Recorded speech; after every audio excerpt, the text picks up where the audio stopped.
This is the scary story about the lunch lady. There was a lunch lady named Judy, and everybody in school loved her. But they loved her food even more. Every single day, they would rush to the lunchroom just to eat her delicious food. But one day, a boy in 7th grade noticed something strange. In the back of the kitchen, he saw a mysterious door he never seen before. And he's been buying lunch for a year straight. He then went to the principal's office and told him what he saw. The principal then made his way down to the lunchroom and asked Judy about the door. She played dumb for a little bit, but eventually showed him. And what he saw inside made him freeze in horror. Inside were multiple children's dead bodies, completely cut up and strung up on the wall. Judy then looked at the principal with a smile on her face and said, "How do you think my food tastes so good?" This is the reason why. Judy was arrested and fired, and is now serving 105 years in prison. But the crazy part is, how did this school allow a lunch lady to kill students and then sell their meat as lunch food? This man turned his son into a doll. This is the real story of Charlie McCarthy. McCarthy was a successful ventriloquist in the 1920s, where he presented his own show. This show amazed people in the United States and was a resounding success, but there was something strange about his dummies, specifically a dummy named Edgar, who was part of the main act of the show. Edgar had a peculiar aspect that made it impossible not to look at him.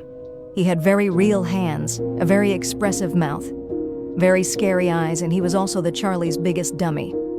Something that made this situation even stranger was that Charlie did not let anyone come close to see his dummy. He was the only one who could touch it and keep it in his chest. But one night after a show, Charlie McCarthy was found lifeless in his dressing room, and next to him was his beloved dummy with a slight smile on his face. When the police examined it, they realized that behind the mask was the life body of a who was identified as Charlie McCarthy's son. This man was playing with his children in a forest when a strange creature was seen trying to touch his daughter. This creature is a skinwalker, and lately, they are no longer trying to hide. See what this man saw when he got home. At first, he thought it was an intruder, but shortly after, he discovered that his dog was actually a skinwalker. The ending will scare you, but remember that I can only protect those who are following me. This case scared me the most. This woman frequently saw her dog behaving like a human, but she ignored it, and that's how she found out a few early mornings later.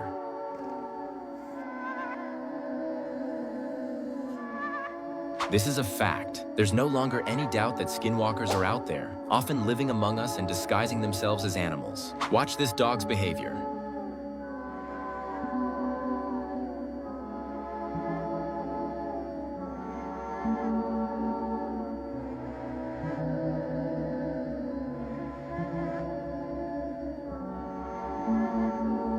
We need to talk about the poem that kills you if you read it out loud. Tamino's Hell was written by a boy in Japan whose parents were really strict. And once Tamino wrote this poem, which included some pretty terrifying details, his parents locked him in a cellar and refused to give him any food as punishment. Eventually, Tamino passed away in the cellar, hungry, in the dark, and alone. So it's said that Tamino's spirit now haunts this poem, and anyone who reads it out loud will be cursed, with the same feelings of helplessness and despair that Tamino once felt, and also extremely bad luck, including accidents, sudden illness, or even loss of their voice. In 1974, a director actually created a movie inspired by Tamino's Hell, and unfortunately, a few years later, he succumbed to liver failure. One girl was in college when she came across this poem, and her friends dared her to read it out loud. Within 1 week, she passed away mysteriously. Maybe these tragedies have nothing to do with Tamino's curse and they're just coincidences. Or maybe the spirit of Tamino still lives inside this poem. Let me know if you're brave enough to read this and follow for more. Do not listen to this scary story at nighttime or right before you're going to bed. Because I love you so much, I'm giving you this warning because what the fuck? So typically I listen to a lot of Spanish scary stories because I like translating them for you guys. I typically listen to these when my husband's asleep next to me and I'm just like scrolling story through story, right? I will say when I listened to this story, I got full body chills, right? But I was like, okay, cool, I'm saving this. This is gonna be a good ass story, and I just kept going. A lot of the times you guys ask me in my comments comments like, how do you sleep after reading all these stories? And I'm gonna be honest, I sleep perfectly well. Like, typically I'm not scared, and I wasn't scared last night, which is why it's so weird that I had a dream about this fucking story. I guess this story really impacted me more than I thought. So I'm gonna translate the story for you guys, and then I'm gonna tell you the dream that I had at the very end. So there was this girl, she was around 15 or 16 years old, and she lived with her mom. Unfortunately, her mom lost her job and they had no money, so they ended up losing their house as well. So one of the mom's family members tells them that they have a house that they can live in because they didn't want them to be homeless, but unfortunately this house was like away from civilization. This house was in the middle of nowhere, surrounded by like hills and mountains, but since the mom and daughter had nowhere else to go, they accepted the offer and decided to go live in this house. They end up going to the house, and when they get there, they notice the strangest thing ever. Right in front of the door is this big ass tree. Like, the tree was so big that when they would try to open the front door, it would be hitting that tree. So the mom thought it was really strange that the tree would be like right in front of the front door. So the people who actually gave them a ride to that house noticed the tree as well, and they told the mom that if she wanted to, they can also help her remove that tree so that it doesn't stop the front door from opening. And she agreed, so they decided to do it then and there. When they removed that tree, on the roots of like where the tree was growing, they see like a skeleton of a baby. The mom says that it looked like maybe someone had buried the baby a very long time ago, because the bones of the baby's skeleton were just being eaten by the roots of that tree. She said that they didn't end up telling anybody about it. She just, had the tree removed, they saw that, and they just like moved on with their lives. Time passes, and in this house, it's a 2-bedroom home. It's a little small, but it does have a hallway that leads to both of the rooms. Both the mom and the daughter start hearing noises in the hallway, and they realize that it sounds like a little baby. She even said it doesn't sound like an animal, it didn't sound like a kid. There was no like steps walking. It sounded like a baby playing in the hallway. So the mom almost felt guilty because she felt like something had happened there. I mean, they found the baby bones, and she just felt really bad that maybe the baby ghost was there. So she started leaving out baby toys in the hallway. I already have chills. So after leaving the toys in the hallway, the mom says that they would then start hearing this baby playing with those specific toys that were left out for it. She mentions that nothing scary would happen, but she did feel that over time, the baby's energy was growing and growing. So one day, the mom and daughter get into a really big fight. And I mean, they were screaming at each other, like they were going at it, and the daughter ends up going to her room and like slamming the door, and mom also goes to her room and slams the door. So when the mom goes into her room, slams the door, and sits alone, she realizes that maybe she was a little tough on her daughter. Mom felt so bad and so guilty that she's like, I'm gonna go to her room and I'm gonna, apologize, and let's try to talk through it. So the mom goes and she knocks on her daughter's door, and of course the daughter didn't answer because she was pissed. After the daughter not answering her door, the mom still decided to open the door, and she starts off with, look, I really need to talk to you. And then she stays silent. The daughter was laying on her bed and she was like, what? That's when the mom was like, get up and come with me. And the daughter's like, what? And the mom's like, get up and come with me. The daughter's like, I thought you wanted to talk to me. And she goes, shut up, get up and come with me. So once the daughter realizes that something is going on, because the mom was really seriously telling her to get up, she gets up. Her mom grabs her by the hand, they leave her bedroom, close her bedroom door, and the mom takes her back to her own room. So the mom explains that when she opened her daughter's door and told her, I need to talk to you, she looks at her daughter that's laying on the bed, and she sees a baby on top of her daughter's chest.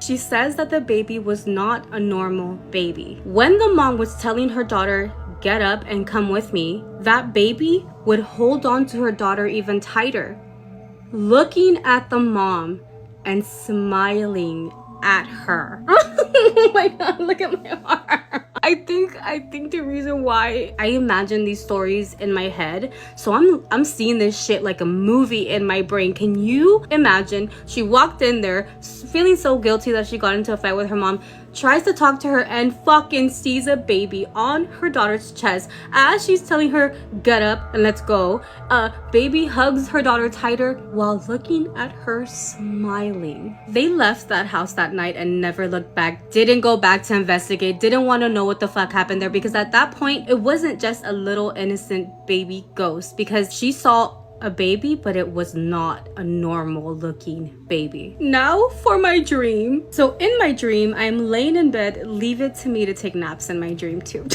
And next to me is one of my exes, because my dream wasn't scary enough. And in my dream, I'm waking up because I'm feeling something crawling up my body. And when this thing finally gets to the very top, I see a scary looking baby with fucking crazy teeth. And you know how like in your dreams you can't fight, it's like slow motion? Well, as soon as I saw that face, my hand was like trying to push it away. I mean, the baby was like biting my hand, and I was like, what do I do? Because I'm moving so slowly. I was pushing that baby towards my ex, who was still asleep, because what the fuck, take him, not me. But this baby wouldn't give up. It kept trying to come at me, and to the point where I'm slowly moving my fucking head away. It doesn't sound as scary, but like it was fucked up in my dream. Okay, so the baby's still crawling, and once it's like face to face to me, I guess I got so spooked that I woke myself up. All it had to do was go to my ex, like, why the fuck would you want me? But no, I got really scared. I woke up and I was like, what the fuck was I dreaming about right now? Anyway, I hope you don't have dreams about this story. Never ring on this guy's doorbell. In the small town of Midnight Falls, Michigan, there lived an old man named Jebediah Jenkins. His creepy house would send shivers down anyone's spine. One fateful night, a group of adventurous friends decided to play a prank on him. They dared Luke, a brave soul, to ding-dong ditch the old man's house. The first attempt was successful. The old man emerged, yelling and searching for the culprits. Emboldened by their triumph, the group dared Luke to do it again. Little did they know, their innocent game was about to take a terrifying turn. As Luke pressed the doorbell for the second time, the front door swung open ominously. Before anyone could react, the old man's bony hand shot out, snatching Luke and slamming the door shut. Panic consumed the remaining friends as they fled in their car, desperately trying to contact Luke but receiving no response. Realizing something was terribly wrong, the friends returned the next morning and called the police. The officers arrived at the Erie house, but no one answered the door. Concerned, they decided to investigate further. Inside, they discovered a scene straight out of a nightmare.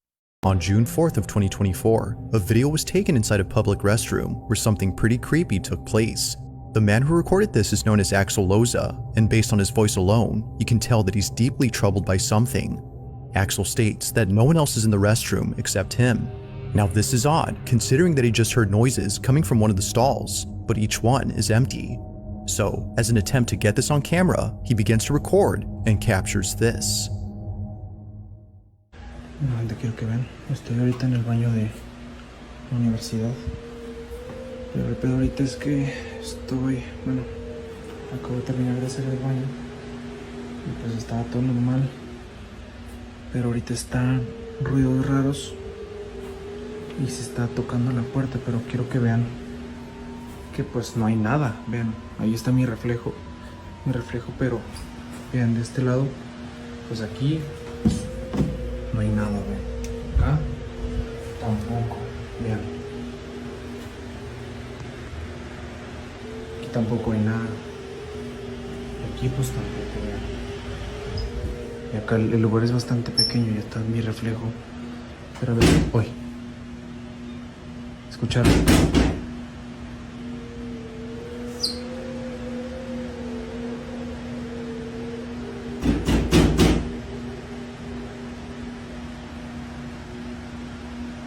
¿Escucharon?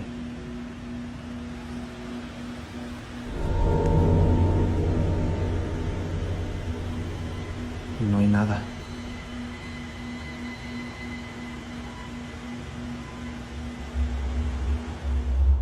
As if it wasn't already startling to hear the banging noises, we see this, a face suddenly appearing in a stall that was clearly empty. It happens quickly, but not so fast that we miss it.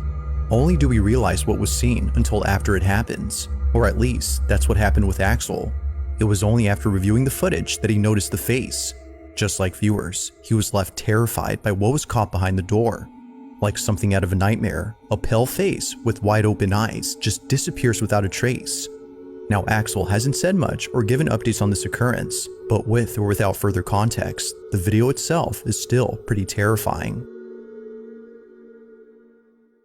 Have you heard that? A guy just captured La Llorona on camera in New Mexico. What? So listen, just 2 days ago, this guy named William Johnson made a terrifying discovery upon returning home. So while driving, he noticed a big thunderstorm forming. It was nearing midnight, and he was still an hour from home when his car just lost power and turned off.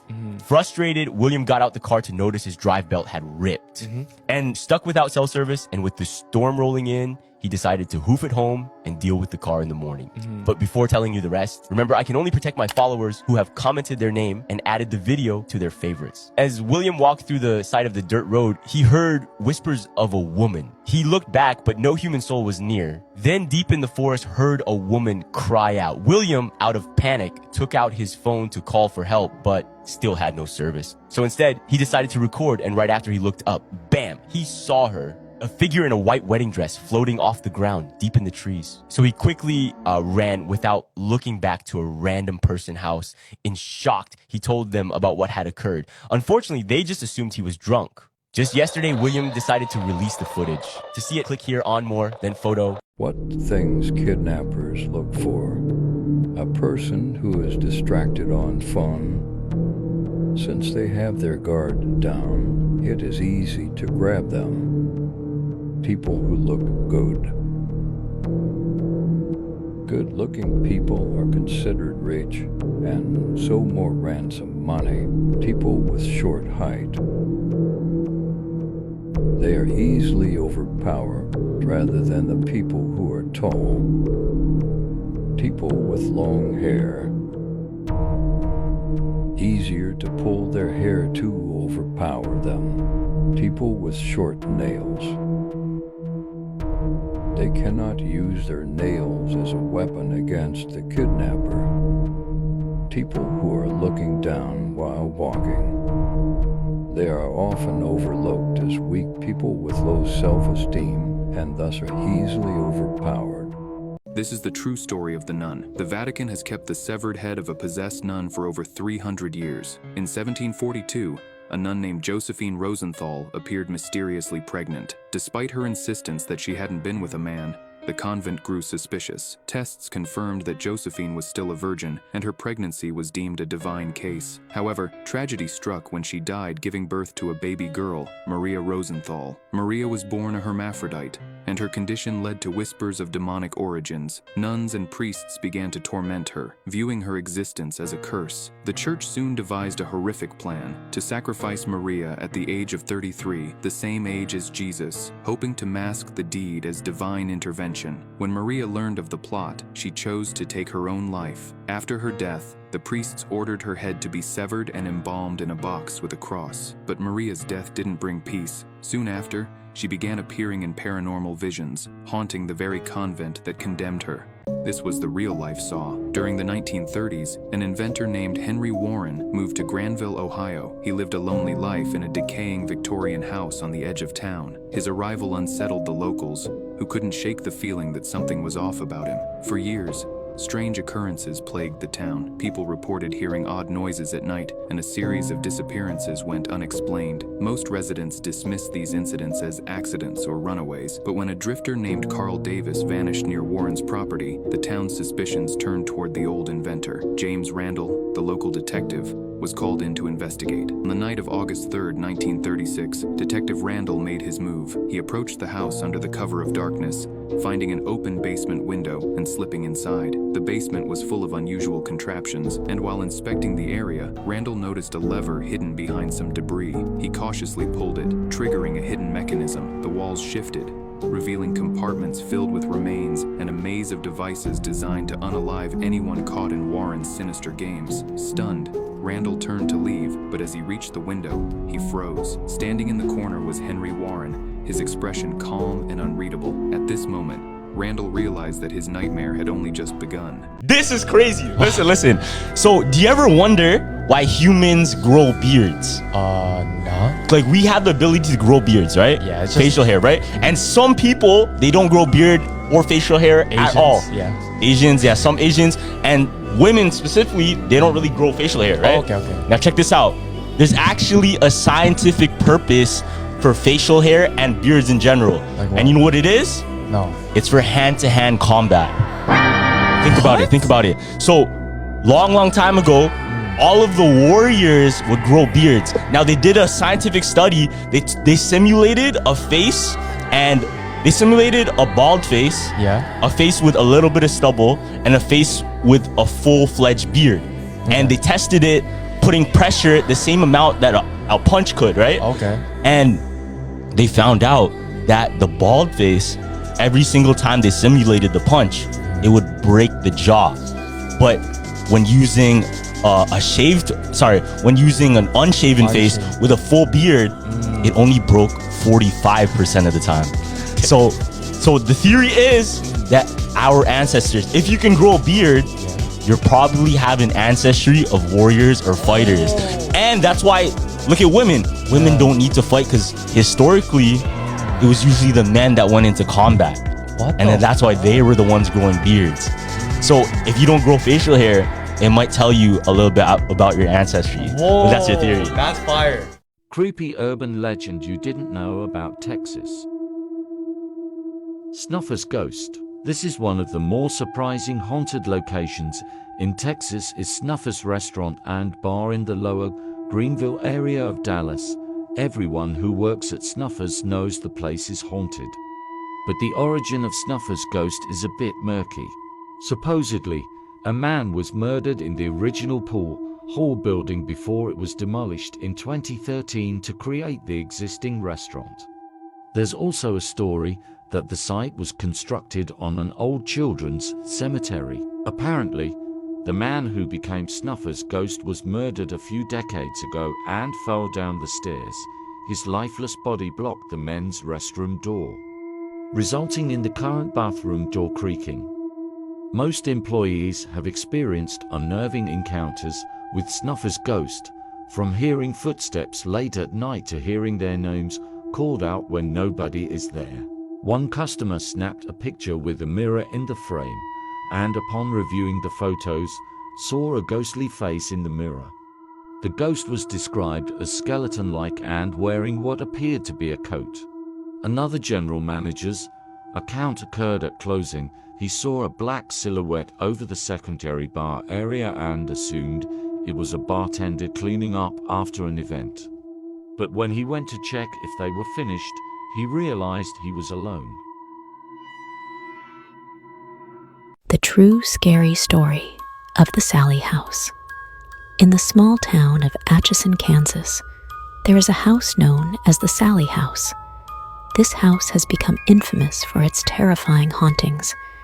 The story begins in the early 1900s, when a young girl named Sally lived in the house.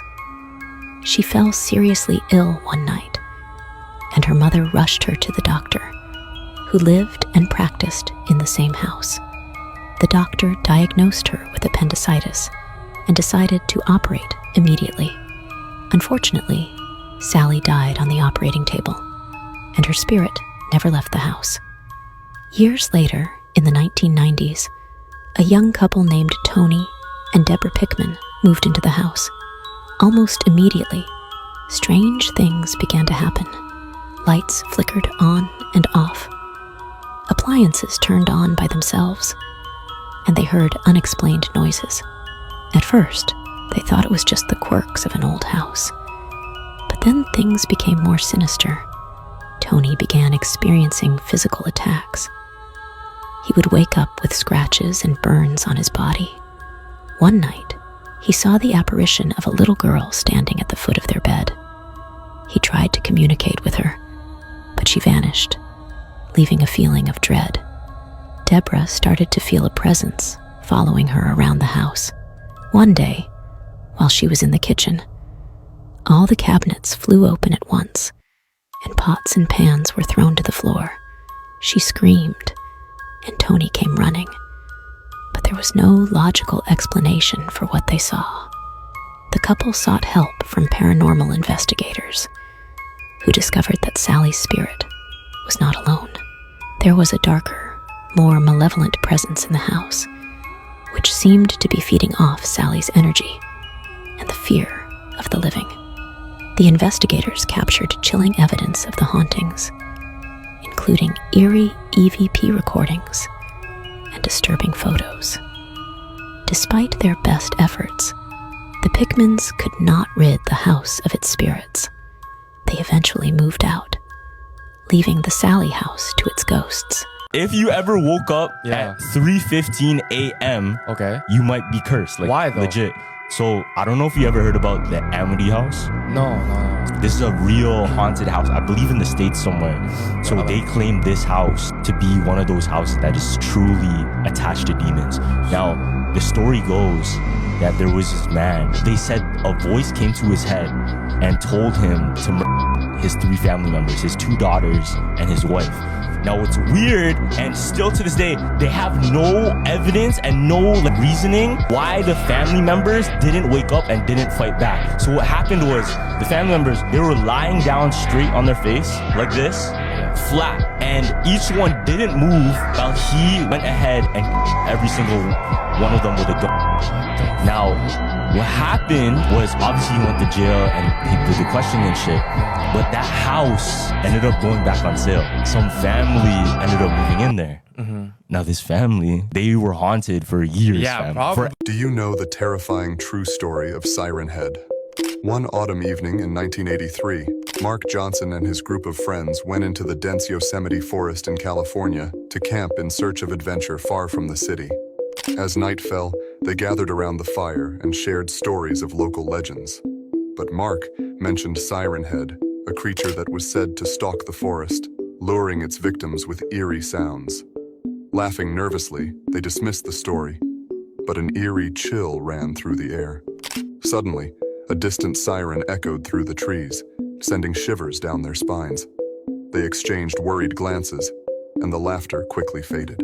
Ignoring their instincts, they decided to investigate. As they moved deeper into the forest, the siren grew louder, morphing into distorted voices shouting their names.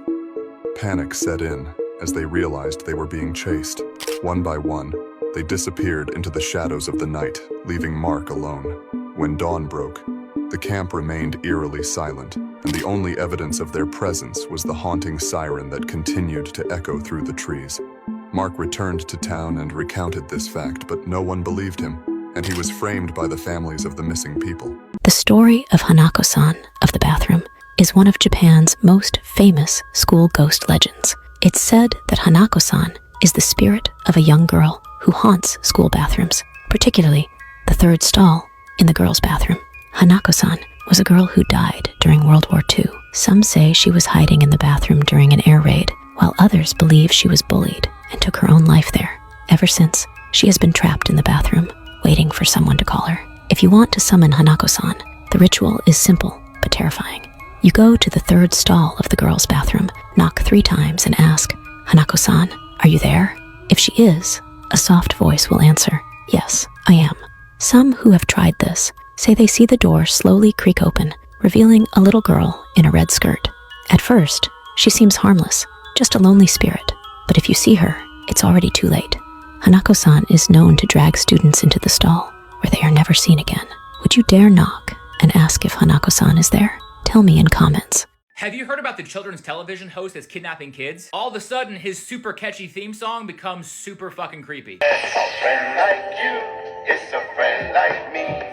A friend like us, it's a friend like we. Whenever you're in trouble, you can call on me. I'll be there to protect you in a heartbeat. This is Mr. Crockett, Hulu's brand new horror film that dropped today. So of course the basis of this film is children's television host Mr. Crockett. Think Pee-wee's Playhouse mixed with Mr. Rogers. Mr. Crockett's show provides children an escape from their lives and just some time to sing and dance. But behind the curtain, there's something more sinister going on. Because this random mailbox will show up randomly in your front yard with this tape. And once Mr. Crockett enters your household, your life will never be the same. Now, while this movie is based on a children's television show and its host, this movie low-key rips. Like I said, Pee-wee's Playhouse, but mix it with Nightmare on Elm Street. When we saw this back at Fantastic Fest, I was shocked on how gruesome the kills and the practical special effects ended up being. It's just something that I didn't expect whatsoever. So if you're looking for just a fun horror movie to watch with some pretty gruesome and great practical special effects, I would highly recommend giving Mr. Crockett a go. You can stream it now on Hulu. A friend like you is a friend like me. In the year 2150, Earth was no longer habitable, and humanity had found refuge on Jupiter, where life seemed peaceful. Elena, a young woman, had adapted to the new world with its strange landscapes and low gravity. Life on Jupiter felt like a fresh start, but something eerie lingered in the shadows of their new home. Over time, the peaceful life on Jupiter started to unravel. People began disappearing without a trace, and whispers of an unseen presence spread through the colony. Elena couldn't shake the feeling that they weren't alone on Jupiter. One night, unable to sleep, she ventured outside, determined to uncover the truth. In the distance, she saw strange, faintly glowing figures moving in the misty horizon. As she approached, her heart pounded. The figures were unlike anything human. Their alien forms shimmered under Jupiter's pale sky, eyes glowing with an otherworldly light. Elena realized that these beings had been watching them all along, waiting. Terrified, she rushed back to the colony, but no one believed her. The peaceful life on Jupiter was a fragile illusion, and they were not alone. As more colonists disappeared, Elena knew the truth. Something ancient and malevolent shared their new home, lurking just beyond the veil of their awareness. Now, she fears it's only a matter of time before they come for her too. The Terrifier team has done it again. They've released a new horror movie with an all-star horror cast. We've got Tony Todd, Tim Curry, Bill Moseley, and even Art the Clown himself, David Howard Thornton. The movie's called Stream. No spoilers, but I will tell you the basic plot of the movie. There's a family, and they're going through a really rough patch right now. And they want to make an effort to be closer to one another like they used to be. So they decide, you know what, we really need a vacation. So they try to replan a vacation that they've had in the past, and they go to this hotel. However, when they go to this hotel, there are 4 masked killers that are roaming the halls. But not only that, the killers are putting the family into a type of game, a game where the killers are competing to see whose deaths are the most creative and interesting to look at.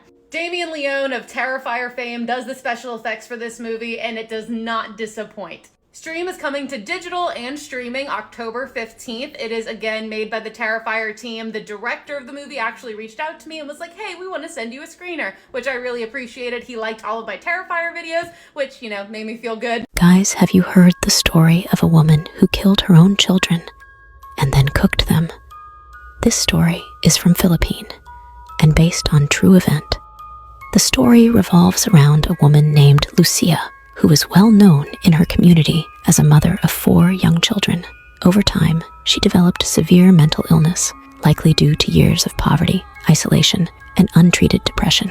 Neighbors reported that Lucia had begun acting strangely, often seen muttering to herself or staring blankly for hours. One dark night, something in Lucia snapped. In a horrifying act, she killed her own children, believing she was protecting them from evil spirits that, she claimed, haunted their home. What made this story even more chilling was that after the murders, Lucia reportedly cooked parts of their bodies, believing it would cleanse their souls and free them from the spirit's torment.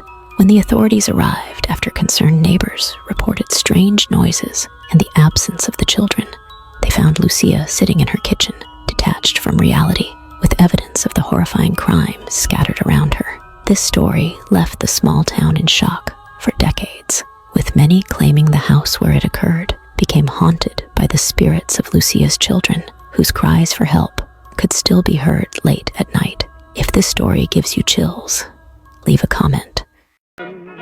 Jeepers creepers, where'd you get those peepers? Jeepers creepers, where'd you get those eyes? Gosh, y'all get up. How'd they get so lit up? Gosh, y'all get up. How'd you get that size?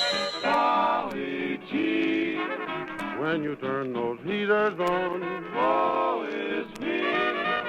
Got to put my cheaters on. Jeepers creepers, where'd you get those peepers? Oh, those weepers, how they hypnotize. Yeah, where'd you get those eyes? Rattle-a-rattle-a-rattle-a-rattle-a, them there eyes.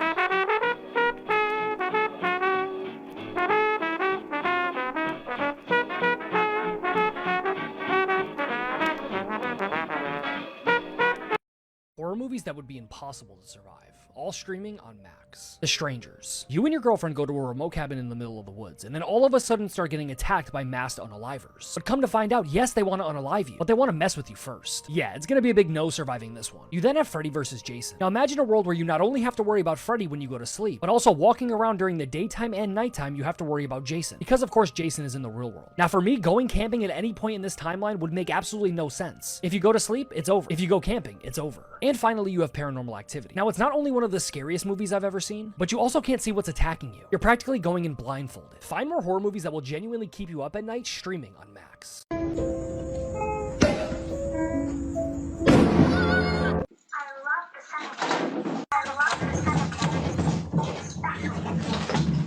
My bad.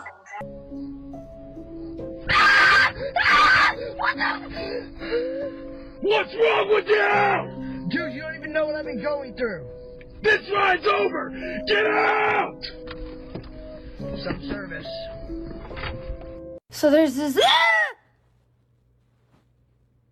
No way. You're done. My friend's over there, look! Can you see him? Alright, it's time to go south. Let's go.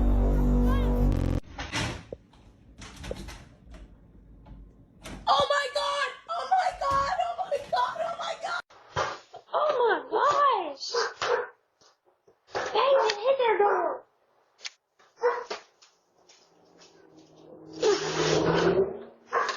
I don't think you really understand how gravity works. In fact, the gravity in our solar system is on a very fine balance. In 2009, researchers ran a simulation of our solar system over the next 5 billion years, leaving everything the same except for one change. They varied the distance between the Sun and Mercury by a few hair lengths between simulations. In 1% of all the simulations they ran, this caused the orbits in the solar system to change so much that Mercury either ran into the Sun or collided with Venus. Gravity is amazing and terrifying. Hospital wardrooms in different countries. China.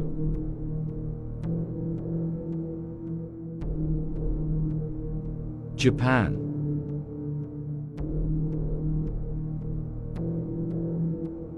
Myanmar.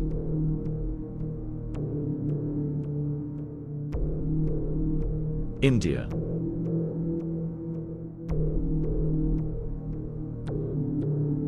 North Korea.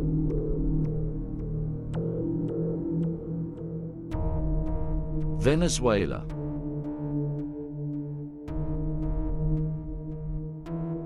Philippines.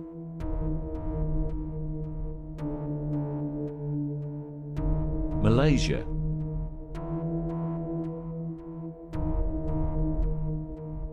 Indonesia.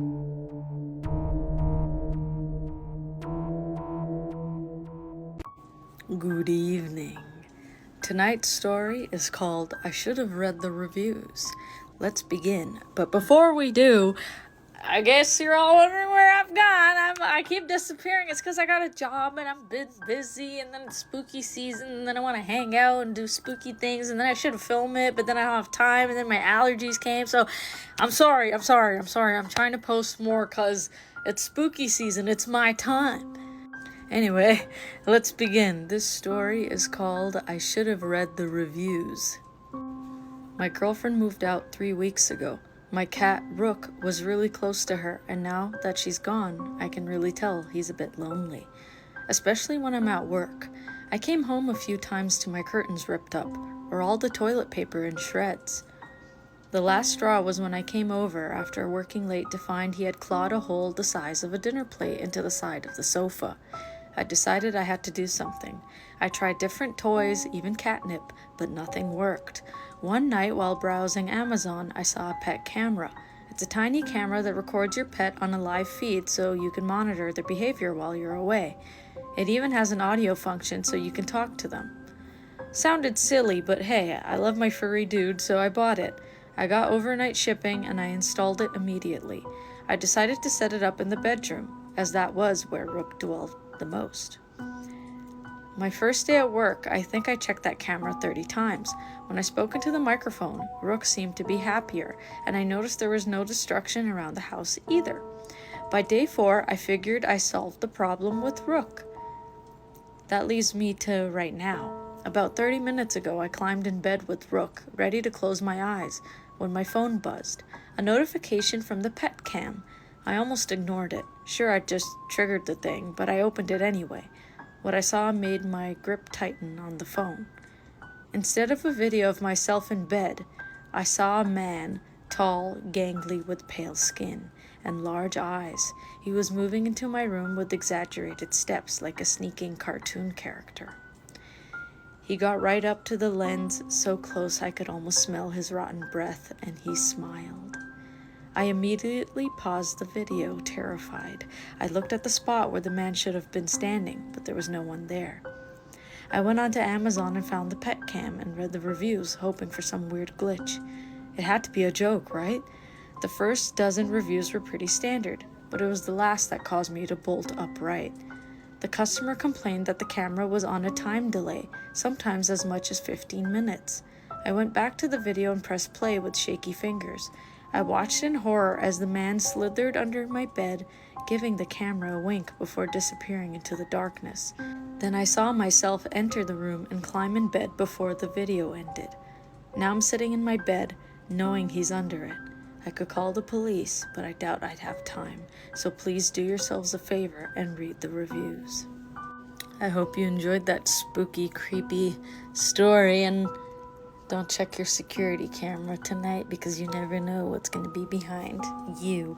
I'll see you in the next story. Stay spooky. Bye. Friendly reminder, if you think the government won't, they absolutely will. You remember that time the CIA tried to weaponize otters? It went a lot better than the dolphins, but that's only because the otters didn't off themselves. Basically, otters are a lot smarter than they get credit for. They're part of the class of animals that can use tools, and they might have one up on dolphins in that department. Add the fact that they're the only mammal that can tank the ocean without blubber, can be trained by humans, and is basically a brainy, beachside honey badger with all the audacity but seasoned with pretty privilege. Someone in the CIA saw this aggressive water war weasel and said, give him a fedora, he could do a lot for you. Let's make otter agents.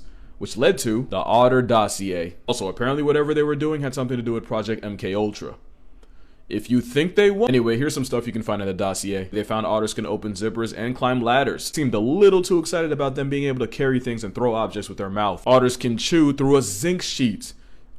I don't know how they found that. At one point, they say they become devoted to humans, which can lead to their destruction. Whose destruction exactly? They made sure to mention that because they can dive up to 60 feet and can hold their breath longer than 5 minutes, they can enter and leave boats without being seen. There's also a do's and don'ts section, and at the very top of the list, they say, never take food from an otter or suffer severe mauling. Somewhere, the reason for that rule is sitting in a room with PTSD and missing fingers. There's also some cute stuff, like otters being ticklish and them using that to make them listen. There's also a blurb about taking care of babies, specifically their diarrhea. Once again, the cost of that knowledge was somebody's innocence. Anyway, it's pretty interesting. You should probably check it out on your own. But yeah, the CIA was definitely plotting something, and it involved weapons of otter destruction. I'm not ashamed. This brand new horror film fucking scared me. 31 days, 31 horror movie recommendations. It's day 11. Let's go.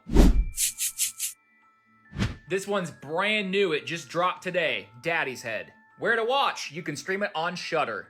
Daddy's Head is about this boy named Isaac. He is living with his stepmother after the sudden loss of his father. They are both grieving this sudden loss, and they're trying to find out what their life now looks like for the future. But things for Isaac take a sudden, very creepy turn when he randomly starts to get a visitor, who just so happens to resemble his late father. Absolutely not. Now, despite what some people might think of me on this app, I always give you guys a heads up when I have some privilege when it comes to movies. So in the case of Daddy's Head, I got to see this at Fantastic Fest on a big screen in a theater. There were quite a few people in the Horror Talk row that jumped several times. And after the showing, we had a Q&A with Daddy himself, the director, Benjamin Barfoot, and the next day he kindly spent some time with us all as well. We love you, Daddy. But all those additional things were after I got to see Daddy's Head. All those things were after I had already decided that this was one of the scariest movies that I had seen in 2024. So listen, if you're up for a bit of a slow burn, very atmospherically creepy film, a film that plants some seeds for some discussions with your friends afterwards, then put your phone down, shut all of your lights off, and dive into the creepy world that is Daddy's Head. Come back tomorrow for day 12.